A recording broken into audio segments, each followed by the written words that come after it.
in the Civil War and freedom? Christina asked a good question. I think, was that you that asked that question? I'm not sure.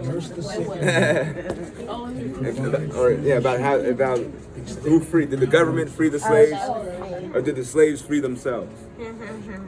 Now, this is a debate we had in class. Remember, Ira Berlin versus James McPherson. Well, this is the way I see it. Through their strength and resilience. Obviously, you can see ever since the beginning, African Americans have been freeing themselves, whether by creating maroon communities, slave revolts, running away, Underground Railroad, whatever, by any means necessary, they tried to attempt to free themselves. When the Civil War broke out, it broke out because Abraham Lincoln was elected as a Republican. The Republican Party at this time was viewed as a very liberal party, because it opposed the Democratic Party, which was a pro-slavery party. The Republican Party came up out of a bunch of different movements. First of all, it was disaffect. People who were Whigs at the time, the more industrialists, decided they wanted to basically get rid of this whole Whig party because the Whigs were a bunch of sellouts. A lot of them had compromised so much with the Democratic Party, with the Kansas-Nebraska Act, that they just decided to disaffect themselves from the party. People who were also part of the Liberty Party. The Liberty Party consisted of those who believed that there should not be slavery for moral reasons. A lot of them were abolitionists. A lot of them were part of the anti-slavery society. And then there was also the Free Soilers. The Free Soilers didn't like slavery either, but not for moral reasons. It was more for economic reasons. They believed that slavery took away jobs, right? If I'm going to a place and you see a bunch of slaves working in that area, the employer is more likely to employ the slave rather than employ me, someone who's trying to get a job. So in 1854, 1855, the Free Soilers, the Liberty people, and the Whigs all came together to form the Republican Party. So the Republican Party, even though it was an industrialist party, it had elements of people who were abolitionists. So when the first time in history where we have a Republican elected, Abraham Lincoln, immediately the South started to see that their institution was going to be threatened. And so South Carolina seceded. They declared secession. They declared independence from the U.S. government. Then Mississippi, then Alabama, then Florida, and all these states start seceding from the Union. And then war breaks out between the southern states and the northern states. And immediately after war broke out, what do African Americans do? They flee. They realized that these two white groups were at war with one another, and they were going to take the opportunity to free themselves.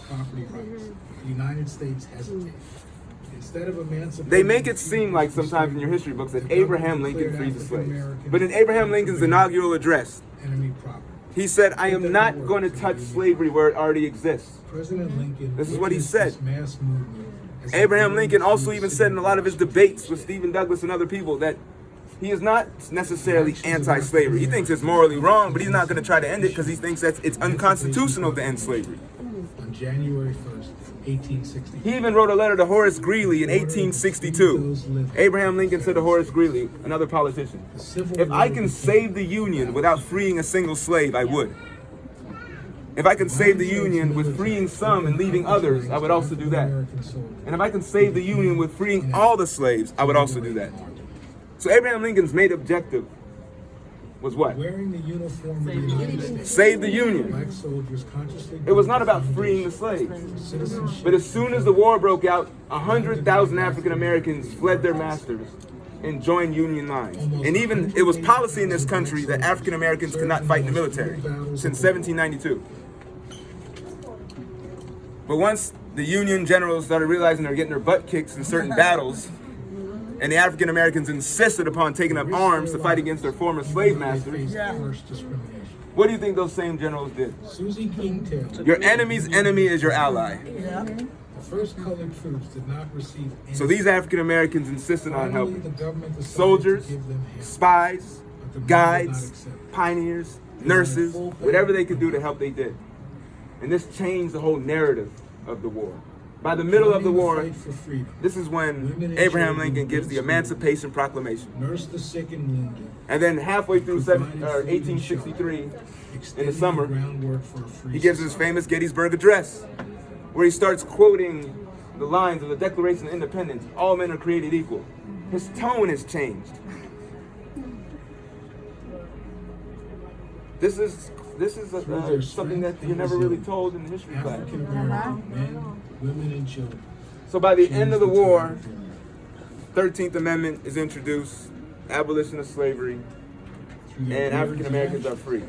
They changed the But course 200,000 African Americans had fought on the side of the Union to secure their own freedom. And they changed the narrative of the war themselves. Is that me? All right, so when you ask if the government freed African Americans, both enslaved, I don't see it like that. I typically say the only people that can free a people is themselves. They turned the war over the All right. Union into a fight for freedom.